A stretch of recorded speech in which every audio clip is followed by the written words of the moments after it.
Oh, hello there, friends. It's me, it's Dee. Hello and welcome to It's Online, a reimagined component of the In the Soil Multi-Parts Festival. Thank you so much for joining. We have such a special program for you tonight, something that we are calling an interactive radio play about the crazy last days of a department store portrait studio with music. But it's not only that. This is also a monumental community collaboration between many people from many spots on the map that we call Ontario. Thank you for being here. We join you tonight, many of us, behind the scenes, backstage online, and from homes, from all of our homes that span across the traditional lands of many nations, including the Anishinaabe, the Haudenosaunee, the Huron-Wendat, the Mississaugas of the Credit First Nation, the Neutral, and the Anishinaabe peoples. We offer our sincere gratitude to the original caretakers and continued stewards of this land and of these lands. On behalf of the entire team, we extend our special love and gratitude to our friends and collaborators among the Hornpain First Nation, and all of the Indigenous communities of Center of Ontario who call Hornpain home. Thank you for giving us this opportunity to share with each other, to share our intentions, and to share our hearts. We look forward to continuing down a path of collaboration through 1,000 tiny steps. We hope that this show tonight will be another step on a long journey to better understanding of this place on the map that's called Ontario. We promise to listen, and we continue to learn. And we thank all of you tonight for joining us for this very special program. Hello, from our homes to yours. And right now, I would like to welcome my dear friend and a very dear friend of the festival to our virtual stage. Please join me in welcoming Miss Sophia Perlman. Hi, Dee. How's it going? Oh, hi, Sophia. It's going not too shabby. You? Good. Yeah. Congratulations on your festival. Hey, it's not just mine. It's all of ours. There's a lot of folks, and thank you so much for being a part of it, the whole team. This is great, and I love your hat. I wore it. This hat is very special, but it only gets brought out for special occasions. It's in need of some repairs. Well, this is one, and I'm so glad that we get to hang out tonight together. It's a wild, crazy world out there, and I'm really excited for this program that you and your cohorts have brought together. So thank you. Thanks for having me. Well, hey, my pleasure. I am going to sneak off backstage and enjoy the show, and I'm going to hand it over to you. Have a blast. Just love you. Mwah. This hat was given to me by Dee, who was my awesome roommate for a long time on the road with a show called The Tale of a Town that has some roots in the soil. And without those three crazy people, Dee and Lisa Marie DiLiberto and Charles Ketchba, I'm not sure I would have continued down this path. So gratitude for their mentorship. This is the part I'm most nervous about. Because when I was a kid, if I wanted to tell a story, my parents learned very quickly that they needed to ask me if it had a beginning, and if it had a middle, and if it had an end. I'm nervous about this one. We're going to try and tell you 3 stories. You know how I feel about prepared statements, but I want to get this right. My personal adventures at In the Soil started when things were a different kind of normal. We were allowed to gather in one place. And when I realized I couldn't get a train from Hamilton, where I live, to my Friday gig at In the Soil last year, and since I don't know how to drive a car, I decided to bike. And then I didn't leave St. Catharines for 3 days. My personal part in the stories that we're telling tonight is a bit harder to explain. I can't even tell you exactly when it started. I know it started when Train 1 was still running from Toronto to Vancouver, which meant it was a bit before things went completely crazy. I was on tour with my bandmate and my best friend, so it was before she moved across the country last year. And the train was still running more often in the summertime then, so it was a while before that. And leaving Toronto at night, so it was a while before that. Because you used to pull into Hornpain, Ontario in the afternoon. Maybe the story started when some young people answered my questions with 1,000 questions of their own. Anyway, if you add all those things together, this story started a while ago, before things went crazy, and a couple of years before that. And the question that it started with was, if you get off a train somewhere where most people only stop for half an hour on their way to somewhere else, and you stay for a little while, what happens next? VIA's website says it'll be November 1st before you can get on Train 1 that they call the Canadian in Toronto again. And once you get on that train, it takes a little bit longer than a nonstop flight to Tokyo to get to Hornpain, Ontario, which is as close as you can get by train to the very, very center of Ontario. So you bring a book, or you do what I did. You bring some friends. And hopefully, if you're lucky, you get to make some new ones.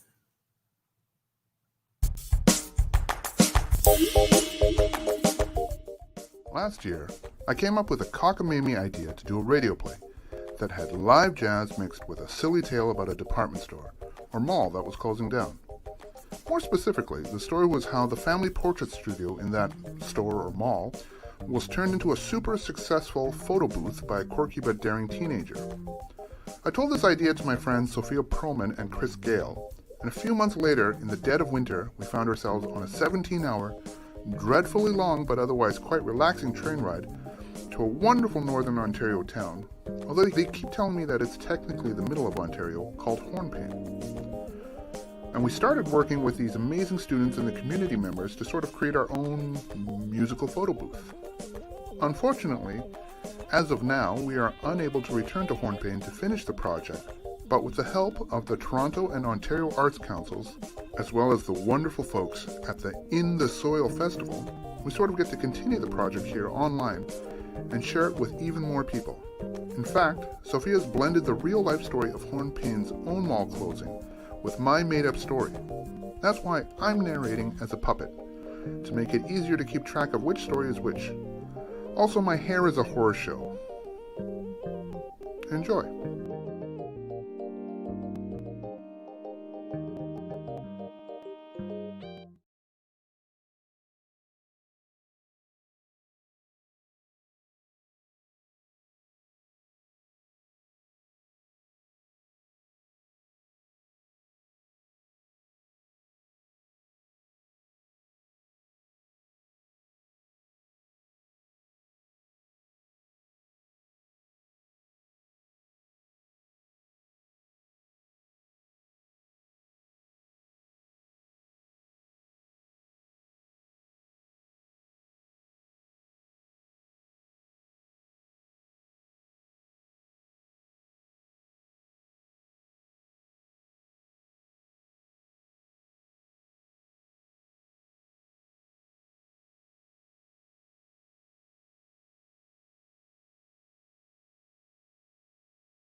and welcome to the tour of Wonin, Food Town on a scooter with GoPro. Amazing footage. So basically, that's CN. That's a CN building, and I think I know who works there. It's not her. It's her mom. Okay. That's Taylor, a resident. And also it's me. It's me, Wonin, but you can't see me since I'm the one behind the camera. This is CN service vehicles. Basically, this town has worked with CN almost since the beginning. And that's great. That's a mansion up there. At least I think it is. Jack. That's cool. You wanna head up? Let's go explore it. We can do it. We can do that someday. And go exploring in some abandoned buildings someday. You can really see how old this town is just by looking at that service station down there. This place was amazing. I've heard under there used to be a park there. We need to talk about this truck, the Ford F-150. You'll see about 50 of these when we're walking, since it's a very famous car in this town. So be prepared. And also, that's mostly what those two cars are. Most of the service vehicles are here. Come with me. Of course, we need to do some scooting just to make this scooter. See? Right there. Do you know? Nice. And also Taylor's restaurant. Definitely not her restaurant, but it's an old Taylor, I think. An old Taylor. Okay, so there's nothing really back there except for the Via. You can get off on the Via over there. Old work vehicles here too. There's the library. Really famous. And lots of stuff went on there throughout the years. And I don't have that much history on it, so let's move on. The township of Hornpain is amazing. The famous Third Ave.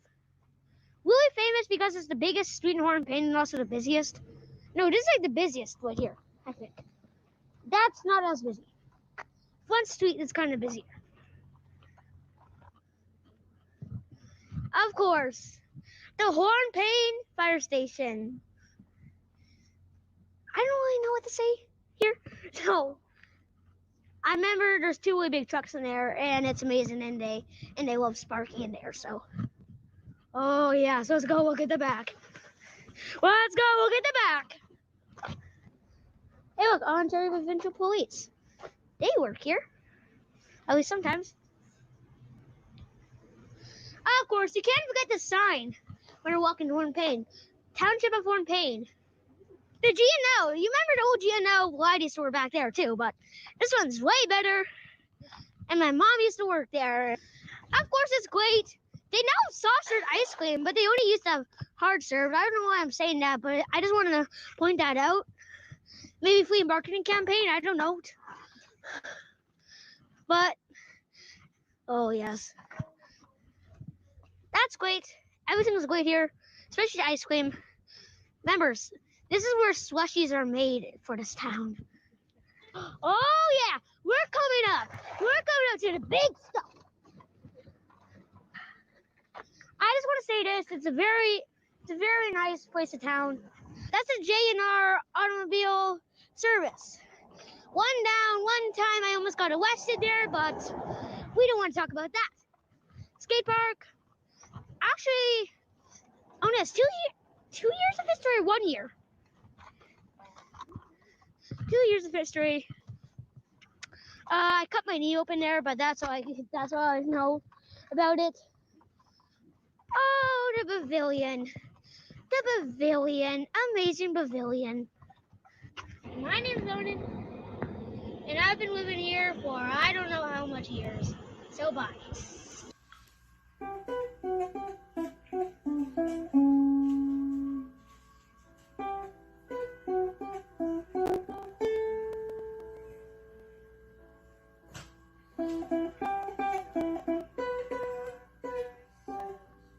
I was 6 years old at the time, too young to remember what the grand opening would have looked like.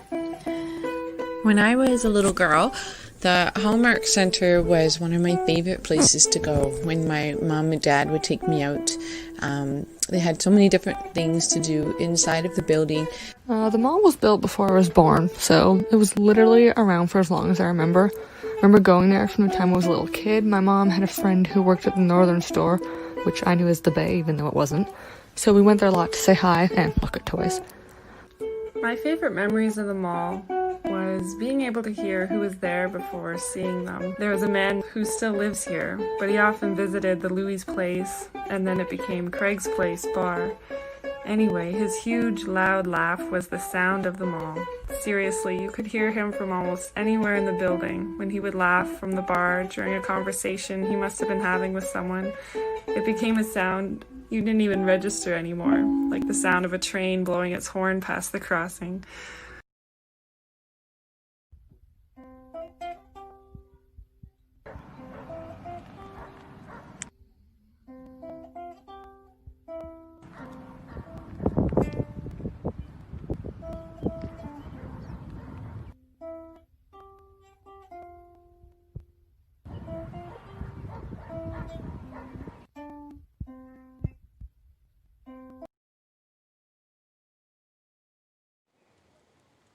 Let's go.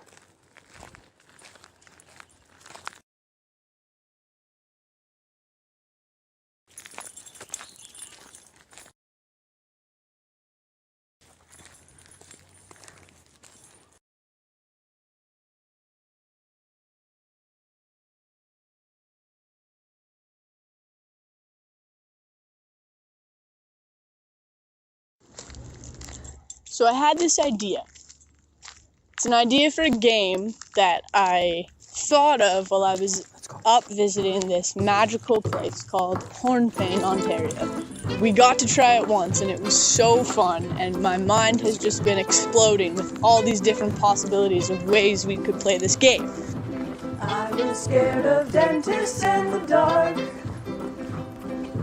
I was scared of pretty girls and starting conversations. Now all my friends are turning green.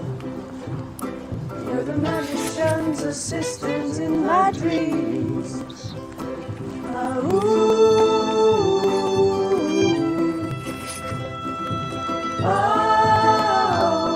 They come on star. Lady, running down to the riptide, taken away to the dark side. I wanna be your lieutenant. I love you when you're singing that song. I got a lump in my throat 'cause you're gonna sing the words wrong. So the basics of the game are you're going to need a long piece of paper, some paintbrushes with a few different colors of paint, and a skateboard. This movie that I think you'd like. This guy decides to quit his job and head to New York City. This cowboy is running from himself. She's been living on the highest shelf. And you're going to go somewhere flat without stones or sweep off all the rocks. Something like a skate park would be perfect. They come unstuck, lady, running down to the riptide, take it away to the dark side. I wanna be your lieutenant. I love you when you're singing that song, and I got a lump in my throat 'cause you're gonna sing the words wrong. You get a few different people holding this long piece of paper in front of them. I just wanna know. You get someone on a skateboard to take a paintbrush, I just gotta know. and the only rule is that you're not allowed to stop. I swear she's destined for the screen. And while you skateboard, you try to paint.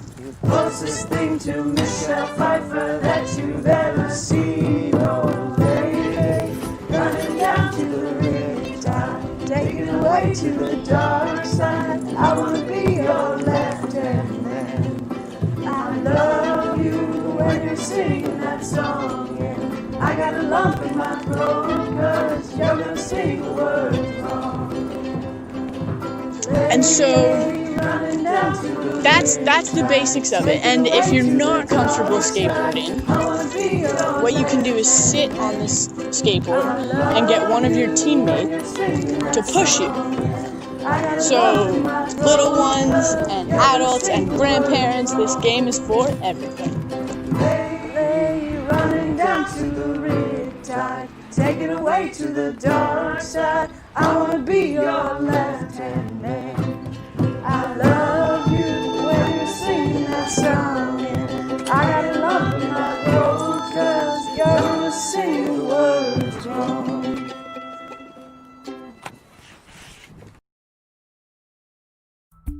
Clarence was a funny name for a girl. She was named after her father's favorite member of Bruce Springsteen's E Street Band, a large African-American man named Clarence Clemens, who played a mean saxophone.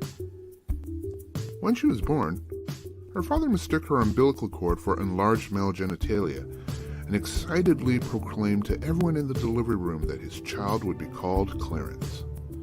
In fact, the only reason that he did not immediately try and lift the baby up like the baboon did to Simba in The Lion King was because his wife knew he would get overexcited and made him promise beforehand not to do that.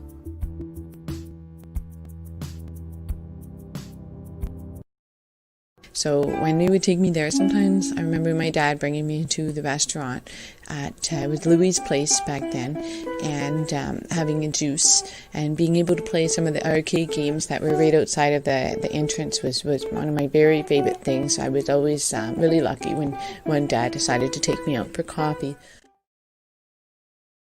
The nurses thought Clarence an odd pick for a girl's name, and it wasn't until his poor wife, who had just toughed out 22 hours of labor, realized that while Clarence was the agreed-upon boy's name, the baby was in fact a girl.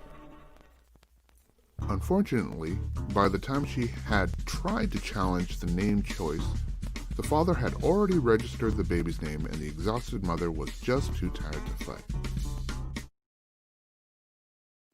And my mother, when she would bring me to the mall, often it was to go get the mail or to go to the northern store to do some shopping. There were lots of other places inside of the mall that I would always try to peek into when we would walk by, like the hub that always had children inside playing, and I always dearly wanted to go inside and play with them too. Or you could hear a friend, and maybe you were in the upper level of the mall and they were on the lower. So you'd lean over the railing and call down to them. I also remember going to the pool a lot, sometimes for school swimming lessons, other times just for fun. And up by the hotel there was the pool control windows, and you could always look down into the pool and see who was going swimming that day. Birthday parties at the pool were the best too. You got to play in the pool for an hour, then have hot dogs, chips, and cake. And I always wished that I was swimming too, but we were usually in too much of a hurry. This is to say, from an early age, Clarence noticed that her easily excitable father was a devastating source of embarrassment.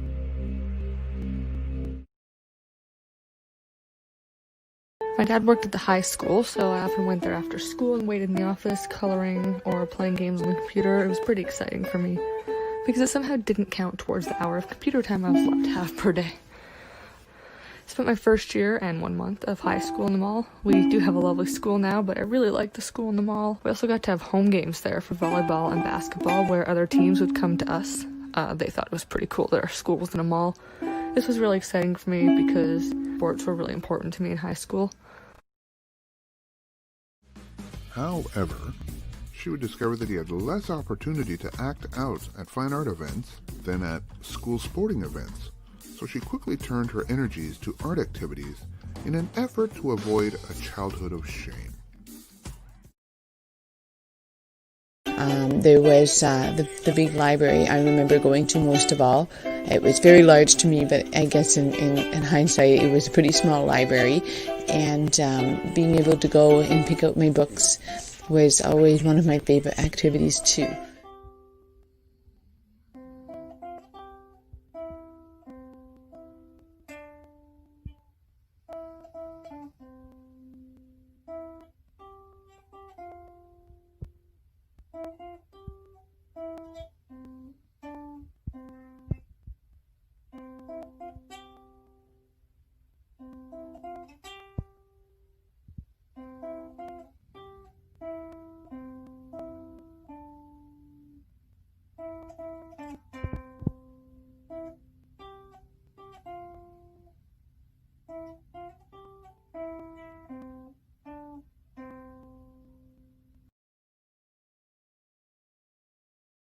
Halfway through her senior year of high school, Clarence landed a part-time job at the portrait studio at the local department store.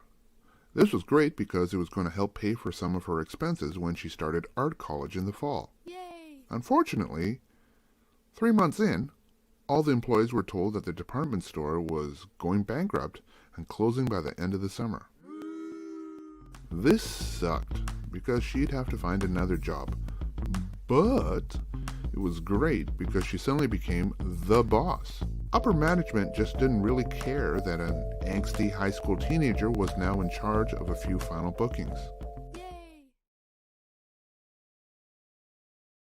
That was my first job in high school, and that's how I first learned how to work well with people and as a team in that mall, because even though all the businesses were separated, everybody was linked together somehow, especially with housekeeping, because housekeeping had to work with everyone in that mall. The studio was very old and very simple. It had never really been updated to have digital backgrounds and such. It was just real props and real backdrops. It was the kind of studio that produced those classic awkward family photos back in the day. This totally fit with Clarence's generally quirky and Luddite aesthetic, and she actually enjoyed going to work.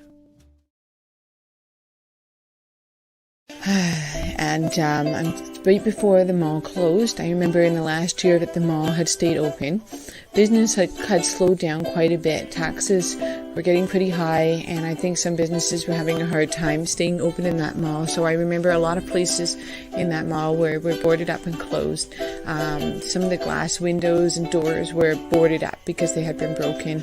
There was leaks all over the building, and lots of places hadn't been renovated in a long time because there just wasn't the funding for them. So the mall, when I grew older and right before it closed, was not, the same. It was very kind of run down and kind of weary looking. When she wasn't working or going to school, Clarence would listen to music and work on her art. Her latest piece had to do with the Buddhist notion of universal truth, common to all people. She'd been inspired by the music and tweets by the acclaimed pianist and self-help guru Adrian Perugia. He had a song called Blue Dharma. She wasn't sure what the blued part meant, or even really how to pronounce it, blued, blued, blued, but she was sure it was probably pretty profound. When she finished the piece, she thought, what if I blew it up and used it as a backdrop at the studio? So just as a joke and because no one was there to stop her, she did just that. When she looked into getting the image printed at the proper size, she realized it would be way too expensive. So like every good millennial, she watched YouTube and figured out how to print it up herself on the cheap. She then snuck the picture into the studio and offered it as a backdrop option to customers.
Much to her surprise, Blue Dharma was a hit with her customers.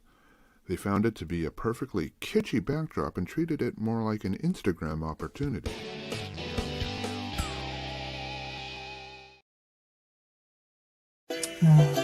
Another great memory would be our wedding reception in 1997, which was held in the gymnasium.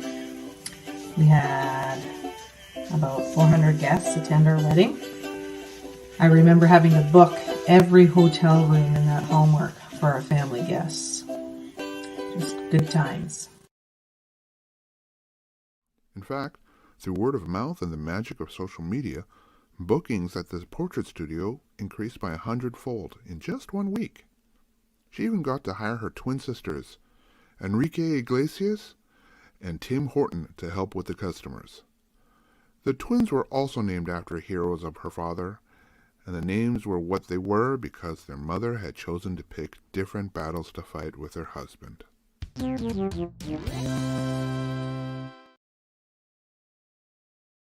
And right outside the library, there was, I believe it was the Hornpain Community Hospital wishing well, and it had a fountain, and everybody could throw their money in. And I remember all the rocks around the fountain, money would fall down into the cracks of the rocks. And my brother and sister and I would always try to look in those rocks to see if there was any pennies or dimes or nickels that we could go get a penny candy from the little convenience store with.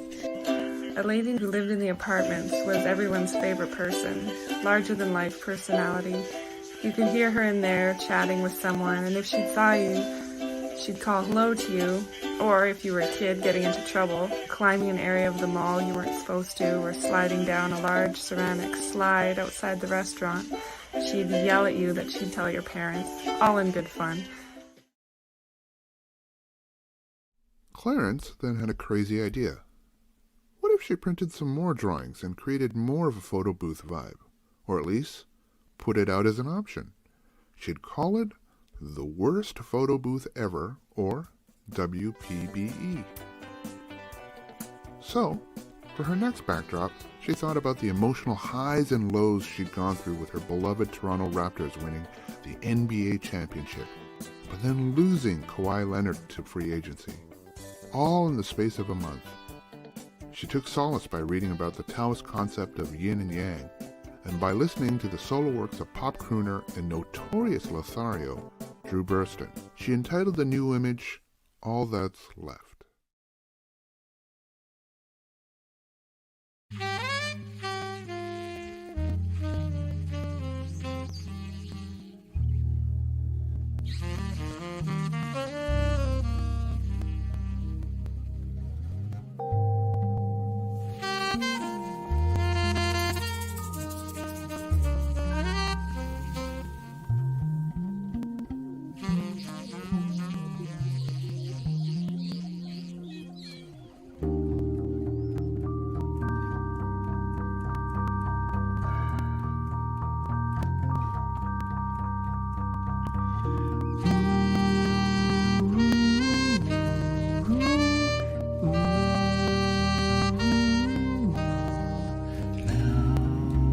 You've gone, all that's left is what you've done.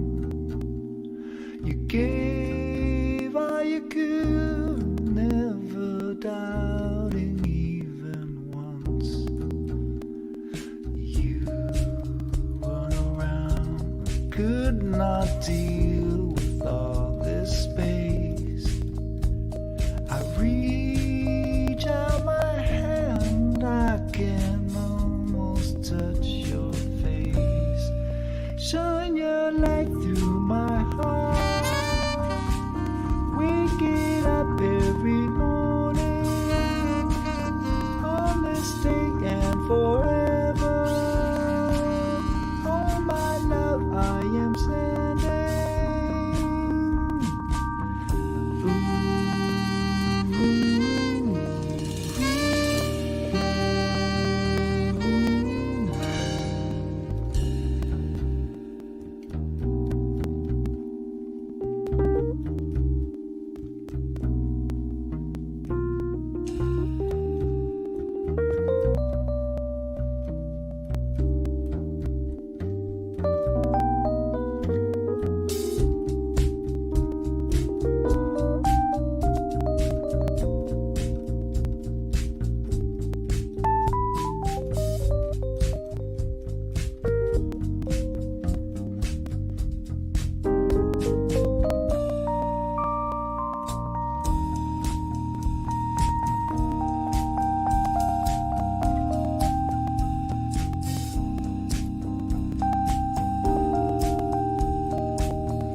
come out at night. Far out at sea, when the sun begins to fade, you send out a sign to bring me safely to your shore. Shine your light through my heart, wake it up every morning, on this day and forever. Oh my love, I am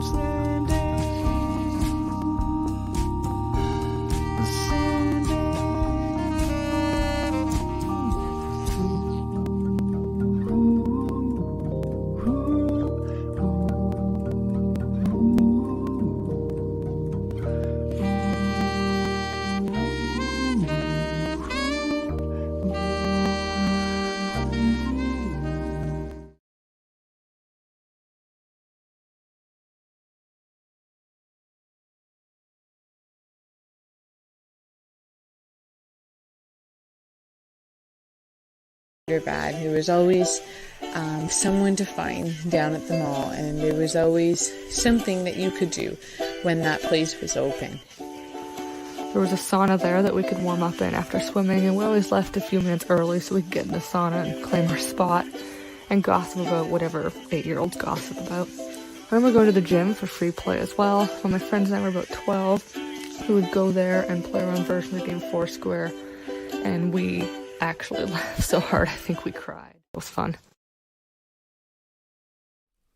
Despite the success of the photo booth, one day, Clarence received the terrible news that her best friend was moving to Brazil, so she tried to comfort herself by painting. Clarence decided to paint a picture of sailing. She didn't know anything about boats and doubted she could ever afford to own one, but she had a fantasy of sailing across the ocean to hang out with her friend. While painting, she listened to a new group her friend had hipped her to.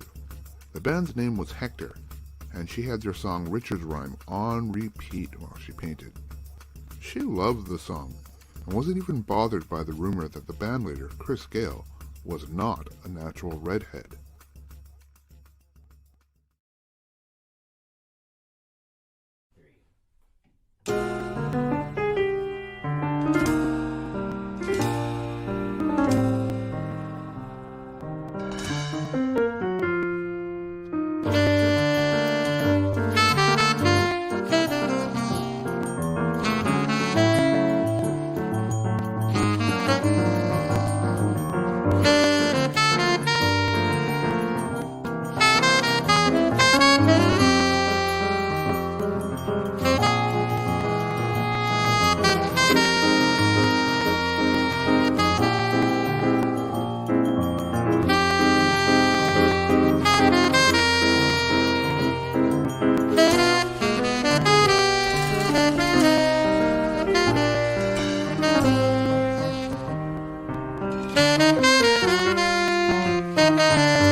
And I remember in the year before it closed, people were talking about, the contract from CN was going to be up and the future of the mall was up in the air. And I don't think anybody really believed or took it seriously that this staple in our community was ever going to close. I think everybody figured that somehow it was going to stay open, and it didn't. Although we knew it was happening, when it came to the 11th hour, it was an emotional affair of anger and confusion. Hornpain basically was left to mourn the loss of a building. Community members trying to capture all the beautiful memories. And I remember going to the mall with my good friend about a month before it closed, and I thought it would be a good idea to take some pictures because in case it closed, we would want to have the memories of what this place looked like. Okay. 1, 2, 3, 4.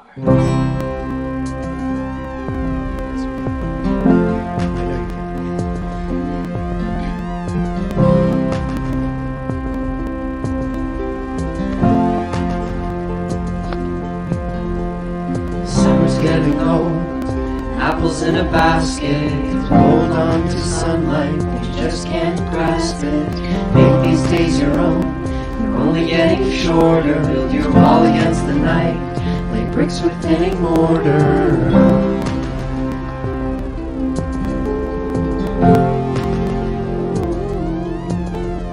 I know the talk is cheap, I'm told advice is cheaper, but to-dos won't get done. As a hibernative sleeper, assemble your team. Together rake the yard up, interrogate the squirrels, find where they hid the walnuts.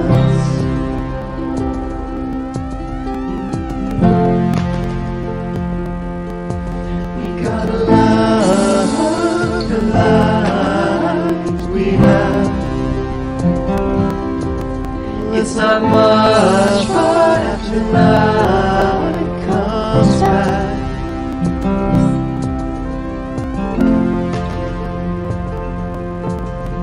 Survive on hot chocolate, live in a cozy sweater, gaze at frozen stars you can only see in winter. They're falling for you.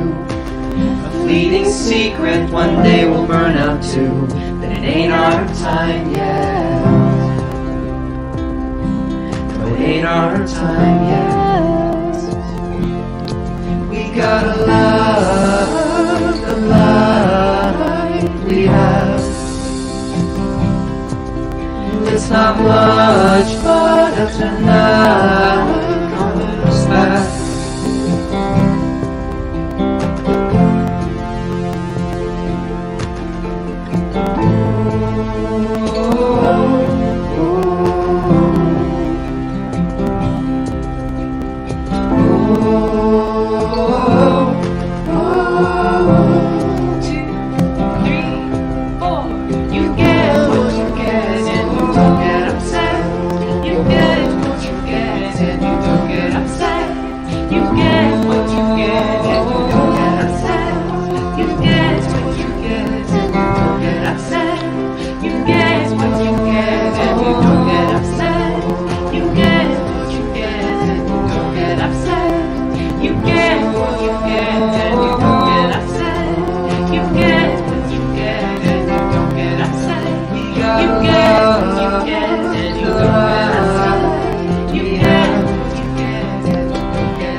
With only a few weeks left before the department store closed for good, she decided to do something for her easily excitable father, who was probably the primary reason she was in the fine arts. While he had expressed appreciation for her earlier artwork at home, she had overheard him telling her mother that while he thought they were nice, he wasn't always sure what he was looking at and was worried that she wouldn't make any money later in life with the more abstract work. Like virtually every father these days, he was really hoping she'd become a contractor. So, she thought she'd draw something that he liked. She wound up drawing a picture of 3 lucky goldfish in a traditional Chinese style to represent her and her sisters. She tried to pay homage to her father's favorite artist, renowned dilettante Howie Shaw. She entitled the work Thanks for Coming Out as her final piece. Since her dad had booked the last day of the studio with shoots for family and friends to show off his daughter's work, when she unveiled the backdrop, her proud dad was moved to tears by the piece, but still managed to get 100 selfies with everyone through the tears. And since she was still the boss, Clarence decided to make the last day of the department store portrait studio a day to remember, and invited a friend's band to play some music while she took the final photos. The band sounded a lot like the music of hip-hop star Leo 37, but with less swearing, and they called themselves the worst pop band ever, in honor of the photo booth. They even had t-shirts made. It wound up being an amazing party with her best friend, old co-workers, former clients, her family, and even complete strangers showing up. This is because Clarence had become a minor IG celebrity. And not that she really cared, but she was pretty sure even Kawhi Leonard was following her with a fake account.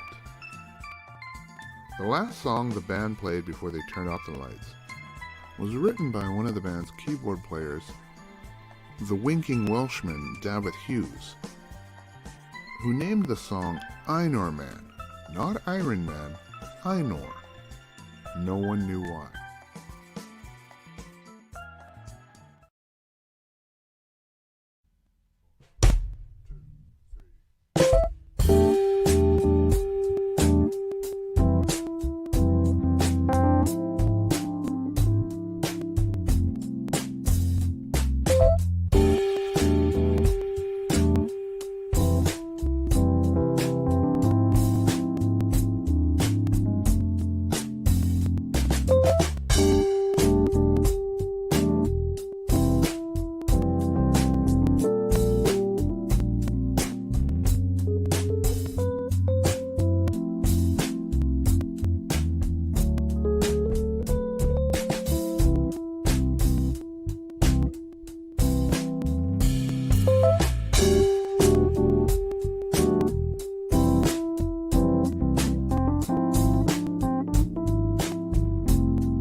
Hi, my name's David Hughes, and I wrote the song Einor Man. There's already a song called Iron Man, so I figured Einor Man was our best second choice.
when I went around taking my pictures, I remember a few people saying, oh, you know, this place isn't going to close. It's going to stay open. You're taking pictures for nothing. And now people really enjoy seeing these pictures. I really enjoy seeing these pictures. They remind me of how run down the place was before it actually closed.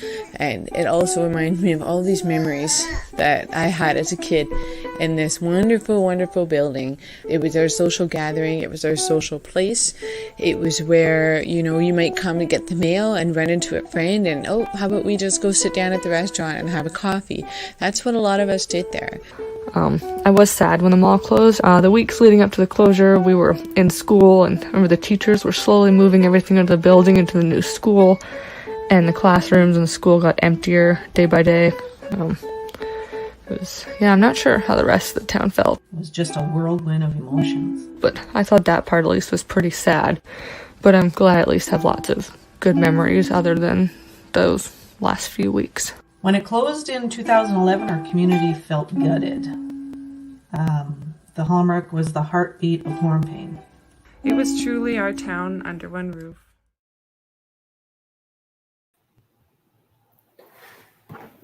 Well, that's 2 of the 3 stories down.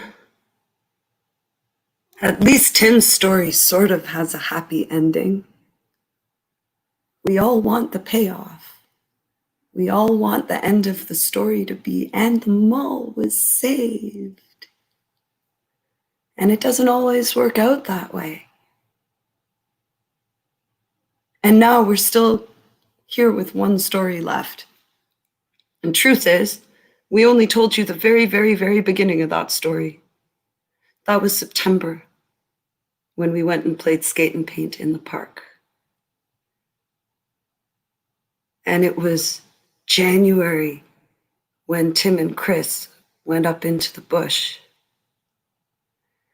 And it was February when Auntie Valentine's and the Pushed Over Canoes made their Mike Knight debut at Hornpain Legion.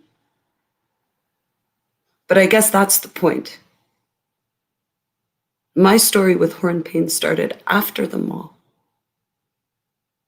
I never saw it on the inside till now.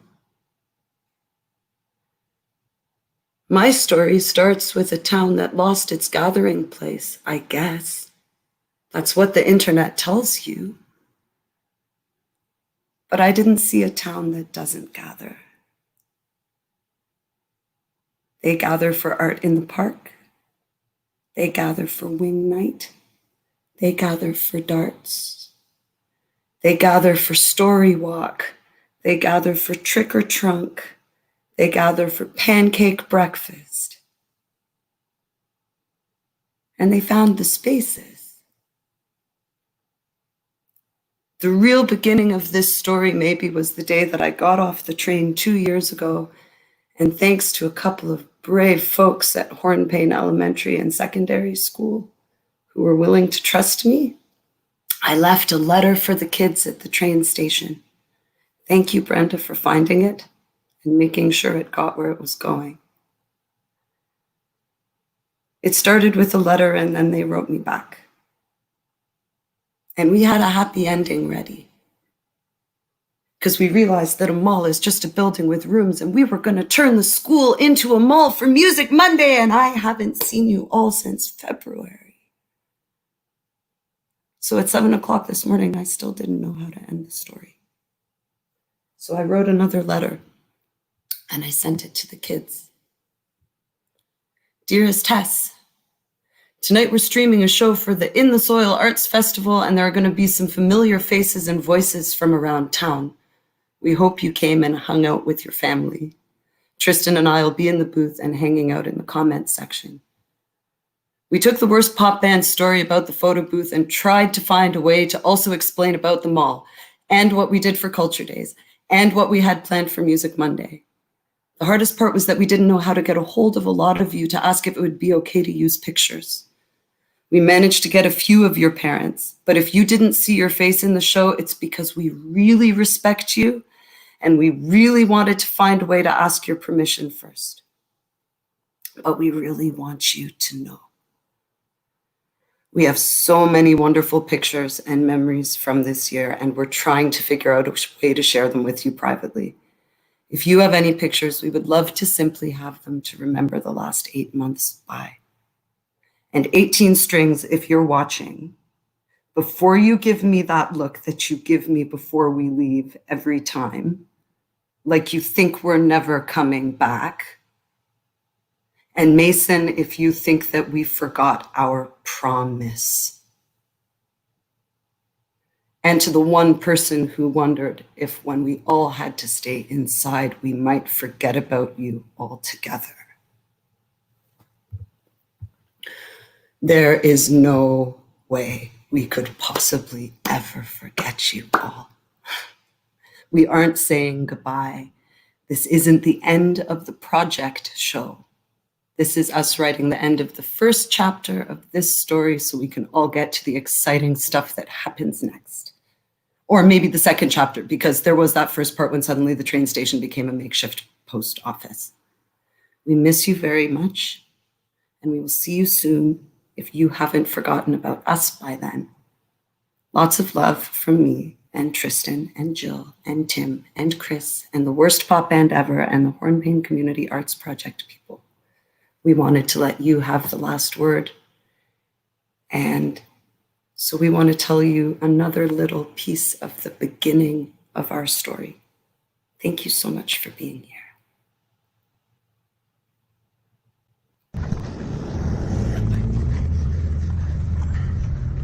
I just want to say this, it's a very nice place in town. Come here anytime you want. Hi. Hi.